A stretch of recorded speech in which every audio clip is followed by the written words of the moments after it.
Next problem बघूया. A stone of mass 2 kg, mass of stone दिले, is moving circularly in a horizontal circle. हे rotation motion आहे horizontal सर्कलची. Attached at end of 1.5 meter long string. If string makes angle 30 degree with vertical, calculate its time period. G value दिले 9.8 metre पर second square. मग stone supported with the help of string and horizontal circle मध्ये जर rotation करत असेल तर हा problem कशावर आहे? This problem is on conical pendulum. Conical pendulum problem आहे. काय दिलंय यामध्ये? एस बोर्ड साठी तुम्ही डेटा लिहायला पाहिजेच. मास दिलंय, किती दिलंय? मास गिवन 2 kg त्या स्टोनचं, बरोबर. लेंथ 1.5 मीटर तिची लेंथ आहे. ह्याचा थिटा किती आहे? अँगल रोपचा अँगल स्ट्रिंगचा 30 डिग्री. आणि विचारले काय? They asked to find out time period. आता टाइम पिरियड फाइंड करायचा आहे म्हणजे आपल्याला टाइम पिरियडचा फॉर्म्युला यूज करायला पाहिजे. टाइम पिरियडचा फॉर्म्युला काय असतोय? टाइम पिरियड टीचा फॉर्म्युला काय असतो? 2 पाय definitely. As L by G for pendulum, simple. L cos theta. L cos theta by G. L cos theta by G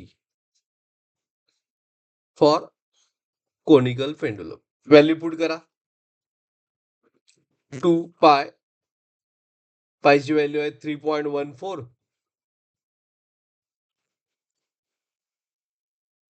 okay. L cos theta. L 1.5. Length दिले.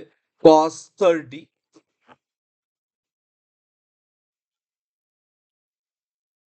Divide by 9.8.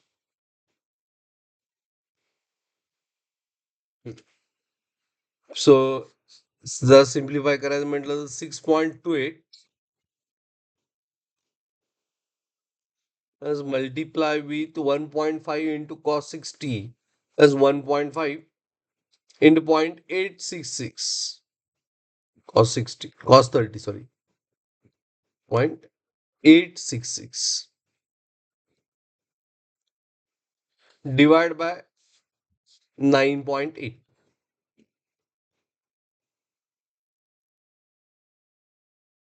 Okay. आता calculation करा. 6.28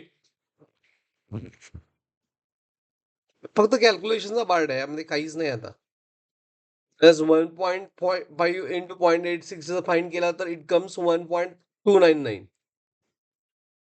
1.299 divide by 9.8. So log table साठी तुम्ही कसं करणार? पहिल्यांदा हे log calculation करावे. 1.299 डिवाइड बाय 9.8 त्याचा अँटीलॉग घ्यायला पाहिजे आणि त्या अँटीलॉगचा परत स्क्वेअर रूट फाइंड करायला पाहिजे आणि त्याचा आन्सर येतं सगळं कॅल्क्युलेशन केलं तर 2.28 second is our answer. Is it clear? Okay, thank you.